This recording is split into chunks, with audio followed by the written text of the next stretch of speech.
Hello survivors, and welcome to another silly Saturday.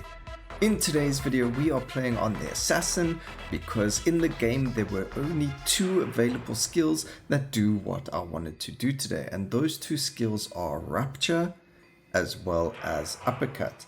And as you can see on the screen, both of these skills are able to stun elite enemies. So what that means is that every single enemy in the game except for the assassin's target, which is this dude over here that you can see as a marker over here. So everyone except for him as well as the bosses will be stunned for the entirety of the run.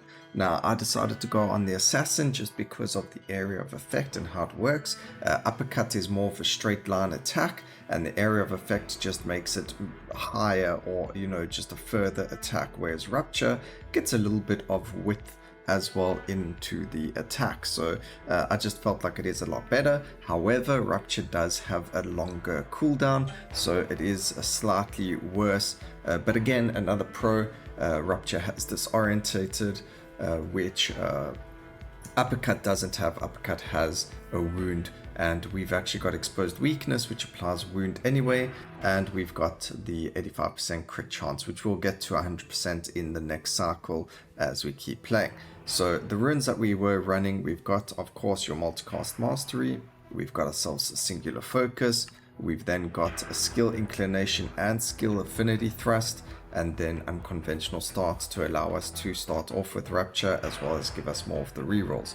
Another thing to note is because of its high cooldown, we are prioritizing quite a lot of cast frequency. So as you can see, we do have two rare relentless, two epic, 5 of the uncommon and 2 common. We then also focus on damage and all of the thrust upgrades that you get when you're looking there, as well as the crit and the crit damage. So let's get straight into it. Let's keep going and see exactly what it's like and go from there. One of the things to do is to kill the assassin, so worry about the elimination target and going from there, because it does give us a lot of damage multipliers as well as cast frequency. But as you can see, quite a big AoE around it. It is definitely bigger in my eyes if you're comparing this to let's say our Uppercut, which is the other skill as well. But while I was playing this, I did get a skill which I am going to do another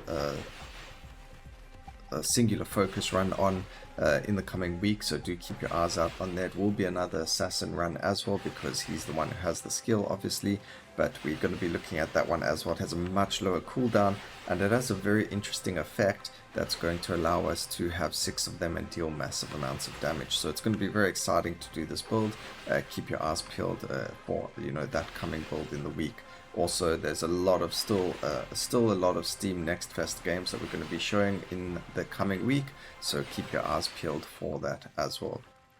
Also, ladies and gentlemen, if you do want to see specific builds or ideas, or if you have any questions with specific characters and their ascensions and passives and things like that, don't be afraid to ask. Just send a comment down below and I will be more than happy to let you know the answer. Alright, so as you can see, we're going for the damage over here, another damage over there. Over here again, cast frequency is going to be very important, and then of course just damage for the thrust is going to be very, very good for us. And then we landed up getting a legendary damage upgrade over there. So now we need to go and kill the target before we even think about fighting the bosses. And I also completely forgot that I had auto aiming on, so that's going to help us as well. I don't really have to worry about where I am killing or activating, or where I'm standing or aiming at.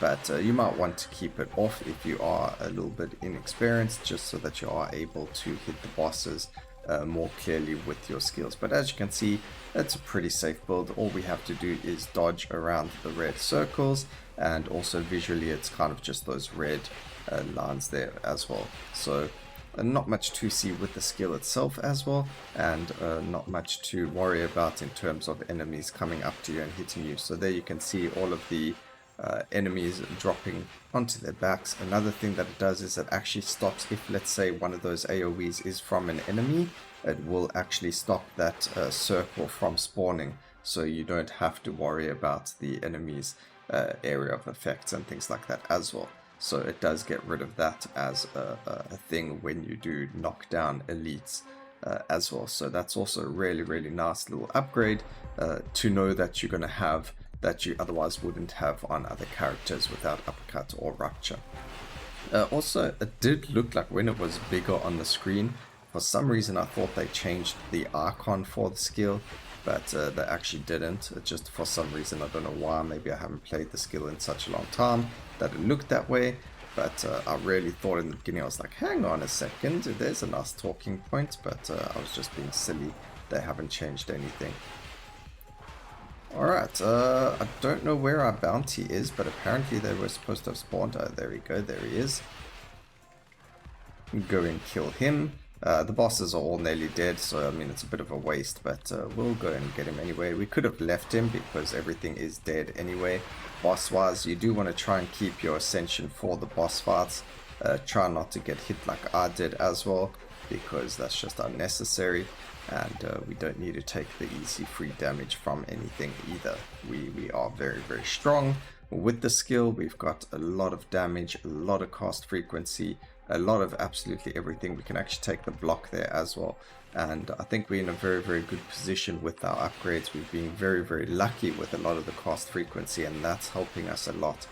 If you don't seem to be getting a lot of cast frequency, one of the suggestions is to grab Bloodlust, which is available to the assassin as well, and that will help you with a lot of cast frequency and movement speed as well. So if you are struggling to find a lot of the cast frequencies, take a look at grabbing Bloodlust and 5 of the Ruptures as well.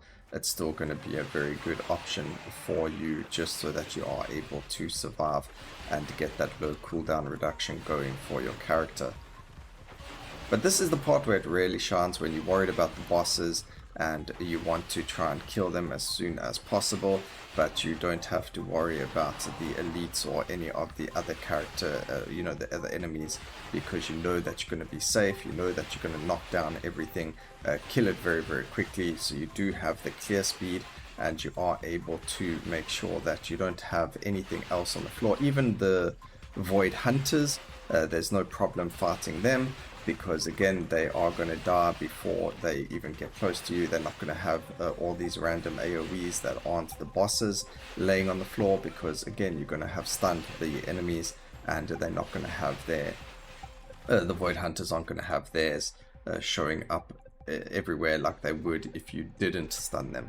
So very, very good little upgrades over there. So you do still have to be a little bit careful, but you can see over there they're all dying on the floor, and we do have an assassination target over here, so we're going to go and kill this guy, and then the last couple of bosses are going to be really, really smooth kills for us as well. So just keep close to the enemies so that the auto targeting does go for them.